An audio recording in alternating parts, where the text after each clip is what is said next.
Innal hamdalillah nahmaduhu wa nasta'inuhu wa nastaghfiruh wa na'udzu billahi min shururi anfusina wa sayyiati a'malina may yahdihillahu fala mudhillalah wa may yudlil fala hadiyalah wa ashhadu an la ilaha illallah wahdahu la syarikalah wa ashhadu anna Muhammadan abduhu wa rasuluh. Ya ayyuhalladzina amanu taqullaha haqqa tuqatih wa la tamutunna illa wa antum muslimun. Wa usalli wa usallim ala nabiyyina Muhammad wa ala alihi wa sahbihi ajma'in. Hadirin jamaah Jumat yang dimuliakan Allah Subhanahu wa taala. Allah taala memberikan balasan kepada Nabi Muhammad sallallahu alaihi wasallam berupa pahala yang terus mengalir dan tidak pernah putus. Sebagaimana yang Allah firmankan di surat Al-Qalam, wa innalaka la ajran ghairu mamnun. Sesungguhnya engkau memiliki pahala yang ghairu mamnun, yang tidak pernah putus. Dan janji yang semisal juga diberikan oleh Allah Subhanahu wa taala kepada orang mukmin yang beramal saleh. Sebagaimana yang Allah firmankan di surat At-Tin. Allah mengatakan, innal ladzina amanu wa 'amilus salihati falahum ajrun ghairu mamnun. Sesungguhnya orang yang beriman dan beramal saleh, dia mendapatkan pahala yang ghairu mamnun, yang tidak pernah putus. Sehingga ada sisi kesamaan balasan yang diberikan oleh Allah Subhanahu wa taala kepada Nabi kita Muhammad sallallahu alaihi wasallam dengan bentuk balasan yang diberikan oleh Allah Subhanahu wa taala kepada hamba-hambanya yang beriman. Mengapa Nabi Muhammad sallallahu alaihi wasallam beliau mendapatkan pahala yang terus mengalir? Karena beliaulah manusia pertama yang mengajari umat ini untuk taat kepada Allah, untuk beribadah kepada Allah Subhanahu wa taala. Sehingga kita bisa membaca Al-Qur'an, kita mengenal salat, kita bisa melaksanakan berbagai macam ibadah baik di Ramadan maupun di luar Ramadan. Karena beliaulah yang mengajarinya pertama kali. Sehingga dengan sebab itu Allah Subhanahu wa taala memberikan kepada beliau pahala yang terus mengalir sesuai dengan jumlah kaum muslimin yang mereka beribadah kepada Allah. Dalam arti setiap ibadah yang kita lakukan, maka Nabi sallallahu alaihi wasallam turut mendapatkan pahalanya. Baik kita hadiahkan maupun tidak kita hadiahkan.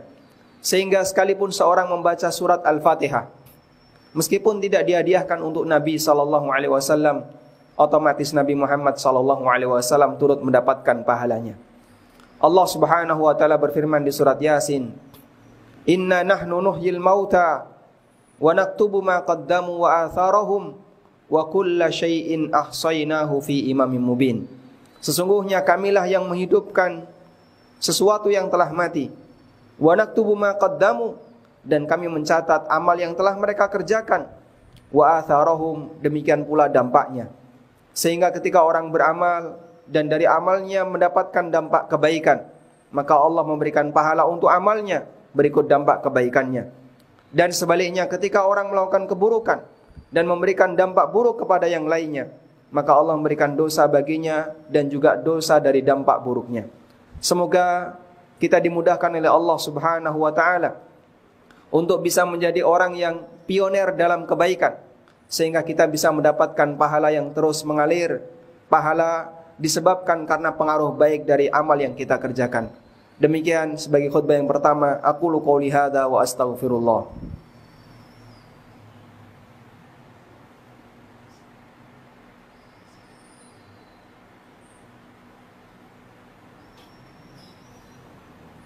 Alhamdulillahi wa kafa, wassalatu wassalamu ala rasulil mustafa wa ala alihi wa sahbihi wa mawalah. Wa ashhadu an la ilaha illallah wahdahu la syarikalah wa ashhadu anna Muhammadan abduhu wa rasuluh. Kaum muslimin jamaah Jumat yang dimuliakan Allah Subhanahu wa taala. Di antara amal yang lain di mana Allah akan memberikan pahala bagi pelakunya sekalipun dia sudah tidak bekerja adalah amal berupa rutinitas yang dilakukan oleh orang mukmin, kemudian dia tidak bisa melakukannya karena satu uzur tertentu. Nabi sallallahu alaihi wasallam bersabda, "Idza maridal 'abdu aw safara kutiba lahu ma kana muqiman sahiha. Ketika seorang hamba itu sakit atau dia safar sehingga dia tidak bisa melakukan ketaatan yang menjadi rutinitasnya, kutiba lahu ma kana muqiman sahiha, maka dicatat untuknya pahala amal sebagaimana ketika dia sehat dan ketika tidak safar.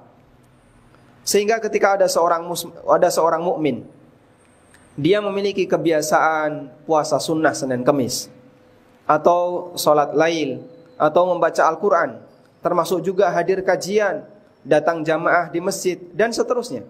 Lalu satu ketika dia sakit, atau karena uzur disebabkan usia, sehingga dia tidak bisa melakukan rutinitas amal solehnya, Allah subhanahu wa ta'ala tetap memberikan pahala sebagaimana rutinitasnya. Sebab orang ini meninggalkan amal ketaatan bukan karena malas, tapi dia tidak bisa melakukan amal itu disebabkan uzur yang dialaminya. Dan itulah tafsir yang disampaikan oleh Imam Ibnul Muhallab, salah seorang ulama mazhab Malikiyah, ketika beliau menafsirkan firman Allah, innal ladzina amanu wa amilus salihati falahum ajrun ghairu mamnun. Sesungguhnya orang yang beriman dan beramal saleh, mereka mendapatkan pahala yang terus mengalir. Dalam arti kata Ibnu Muhallab, ketika orang itu sudah tua sehingga tidak bisa melakukan aktivitas sebagaimana saat dia masih muda, Allah tetap memberikan pahala baginya sebagaimana rutinitas dia ketika dia masih kuat melakukannya. Makanya jamaah dimakan Allah subhanahu wa ta'ala, barangkali ada di antara kita yang dikasih oleh Allah usia yang panjang, namun fisik tidak mendukung, sehingga tidak bisa hadir ke masjid, tidak bisa puasa sunnah, tidak bisa ibadah sunnah yang lainnya. Maka disebabkan uzur yang dia miliki, Allah subhanahu wa ta'ala tetap memberikan pahala baginya. Mumpung kita masih diberi oleh Allah kesempatan kekuatan fisik, barangkali kita manfaatkan ini untuk melakukan rutinitas amal saleh yang bisa kita lakukan. Semoga nantinya ketika kita tidak bisa melakukannya, Allah tetap memberikan pahala bagi kita. Itulah harapan seorang mukmin yang beramal saleh yang diberi oleh Allah subhanahu wa ta'ala ajrun ghairu mamnun. Allahumma salli ala Muhammad wa ala ali Muhammad kama sallaita ala Ibrahim wa ala ali Ibrahim innaka Hamidum Majid. Allahumma ighfir lil mu'minina wal mu'minat wal muslimina wal muslimat al ahya'i minhum wal amwat innaka sami'un qaribun mujibu da'awat ya qadiyal hajat. Rabbana ighfir lana wal ikhwanina alladhina sabaquna bil iman wa la taj'al fi qulubina ghillan lil ladzina amanu Rabbana innaka raufur rahim. Rabbana atina fid dunya hasanah wa fil akhirati hasanah wa qina adzabannar. Wa sallallahu ala nabiyyina Muhammadin wa ala alihi wa sahbihi wa sallam. Wa akhiru da'wana alhamdulillahi rabbil alamin.